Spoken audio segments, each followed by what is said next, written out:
Pour commencer, les Noirs ou les Africains sont les seuls dans le monde qui n'ont aucune spiritualité.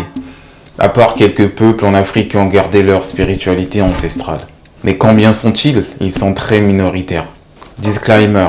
Je sais que parler de religion peut frustrer ou peut toucher plusieurs personnes ou certaines personnes, que ce soit dans un point de vue positif ou négatif. Mais ne vous inquiétez pas, peu importe votre religion, je ne la pointe pas du doigt parce que vous êtes libre, tout le monde est libre, chacun est libre de croire ou de penser ce qu'il veut. Mon discours n'est contre ni pour aucune religion, donc je suis sur un point de vue neutre.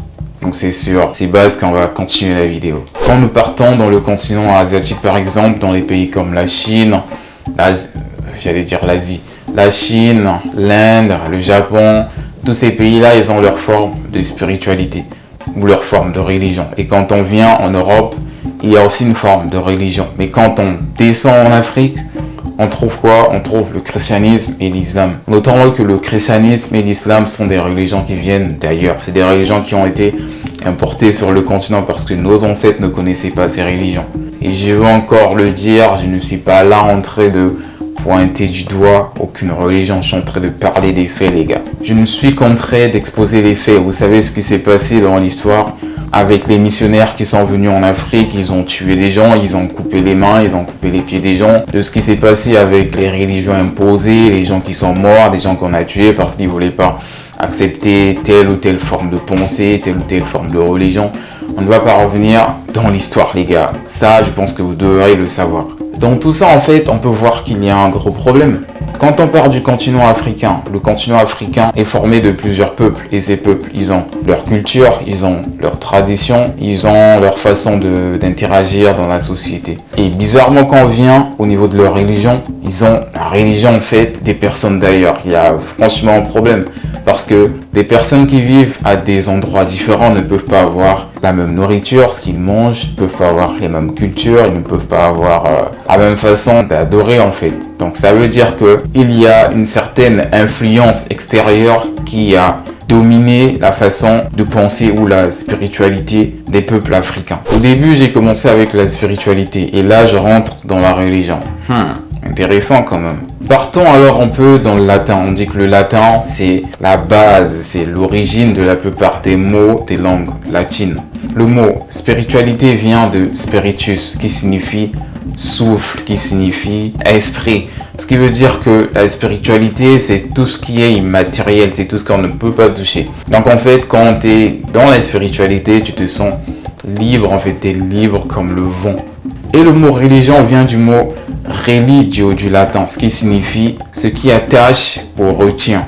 C'est donc des liens en quelque sorte. La bonne question qu'il faut se poser, c'est que les liens de la religion sont des liens qui te lient avec le divin ou c'est des liens qui te gardent captif de quelque chose. Donc, si je suis dans la religion, si tu es dans la religion, ça veut dire que d'une certaine manière, on est attaché par des liens, quels qu'ils soient. C'est des liens qui nous empêchent de nous découvrir, c'est des liens qui nous lient avec le divin, peu importe, mais en tout cas, c'est des liens. Mais hors dans la spiritualité, on se sent beaucoup plus libre en fait, on est libre de ce qu'on fait. Voilà un peu la différence entre les deux. J'entends parfois certaines personnes dire que ouais, la spiritualité africaine est trop mystique, c'est des fétiches, c'est des démons et toutes ces choses-là. Et je me pose la question en fait, mes frères, le divin lui-même, il est mystique, mais comment veux-tu que la spiritualité soit quelque chose de simple en fait? C'est quelque chose que tu ne peux pas toucher, donc ça veut dire que la spiritualité, c'est normal qu'elle soit mystique en fait. Parce que ça va au-delà de l'entendement humain. C'est bien normal que la spiritualité soit quelque chose de mystérieux, quelque chose d'immatériel en fait. Avec l'expansion coloniale, les Blancs considéraient leur religion supérieure aux religions des autochtones qu'ils qualifiaient d'animisme, de fétichisme, d'idolâtrie et de vaudou à cause des croyances comme le culte des ancêtres, le culte des esprits et la réincarnation. Ouais, ça fait quand même beaucoup comme forme de dogme ou de pensée. C'est pour ça qu'aujourd'hui, beaucoup de nos frères souffrent encore des séquelles de la colonisation quand ils entendent parler de spiritualité africaine. Quand on parle de ça, ah là là, ça crée quelque chose dans leur tête, ils pensent au diable, en personne, lui-même, qui descend sur terre. Et donc ça franchement, c'est les séquelles de la colonisation en fait. Je ne vais vraiment pas rentrer dans les détails, rentrer dans l'histoire, mais cette idéologie du Dieu unique, ne vient pas du tout des Occidentaux en fait, parce que l'idéologie du Dieu unique, elle vient droit d'Afrique. Cette idéologie existait déjà, donc quand on parle du fait que les peuples africains soient des peuples animistes, il y a vraiment un problème, puisque le Dieu unique, il a toujours existé dans certaines croyances africaines. Ce que je tenais à souligner, c'est qu'aussi, parler de spiritualité africaine, c'est trop dit en fait, parce que l'Afrique est formée de plusieurs peuples en fait. Et ces peuples-là, ils ont des coutumes différentes, des cultures différentes, ça veut dire que leur spiritualité aussi ne peut être que différente. Par exemple, la spiritualité pratiquée dans l'empire du Ghana, c'est pas la même que la spiritualité pratiquée dans l'empire Congo, parce que c'est des peuples différents, ça veut dire que leur spiritualité aussi, elle est différente. Donc, parler de spiritualité africaine, une spiritualité qui englobait tous les peuples d'Afrique, c'est quelque chose en fait qui n'est pas correct. Donc, la spiritualité africaine, c'est un peu trop dit, on ne peut pas vraiment parler en termes de spiritualité africaine. Par exemple, d'où je viens, du Congo, le divin on l'appelle Tata Nzambi, ce qui signifie le père en fait. Et dans ma culture ou dans mes traditions, il y a un dieu unique, il n'y a pas d'autre dieu. On l'appelle aussi Kongo. Et Kongo, c'est un nom que beaucoup de gens ne connaissent pas. C'est un nom qui signifie la vérité ou la ceinture. Donc, c'est un peu ces différences-là. Si on part, par exemple, dans l'empire du Ghana ou si on va dans les pays comme le Benin, vous voyez, dans ces zones-là, on pratique une autre forme de spiritualité qu'on ne retrouve pas, par exemple, en Afrique centrale ou qu'on ne retrouve pas dans les pays comme l'Afrique du Sud.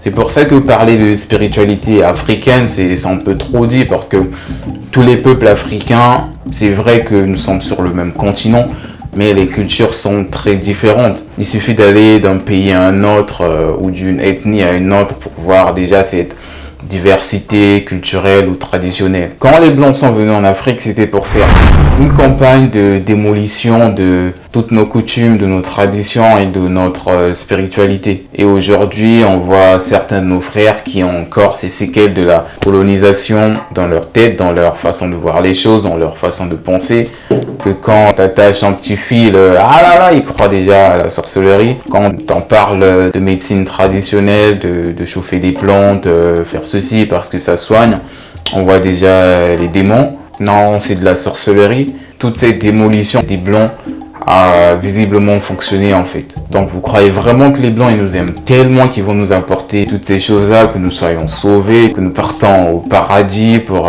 les croyants, mais non, on voit le contraire avec les maladies, toutes ces choses, les guerres, le pillage, ça prouve complètement le contraire. Toutes ces techniques, c'était pour mieux contrôler l'homme noir en fait. C'est pour ça qu'après la religion en Afrique, il y a eu la colonisation qui est partie avec. C'était pour mieux endormir les Africains afin qu'ils reçoivent en fait cette colonisation après. On retient que les Blancs, ils ont commis beaucoup de crimes au nom de la religion, au nom de Dieu. Comme les Noirs en fait préfèrent consommer ce qui est des étrangers, ce qui est de l'extérieur. C'est pour ça que on est content comme ça avec des religions venues d'ailleurs, des religions importées. Mais bon, voilà, hein, on est dans cette situation. Donc peu importe la croyance de chacun, je ne dis pas que cette croyance elle est mauvaise, que cette croyance elle est bonne, que la spiritualité africaine elle est bonne, qu'elle est mauvaise. Je ne dis pas du tout ça. Moi, cette vidéo c'était pour en fait montrer que les religions elles ne viennent pas du continent, elles viennent d'ailleurs. Voilà les gars.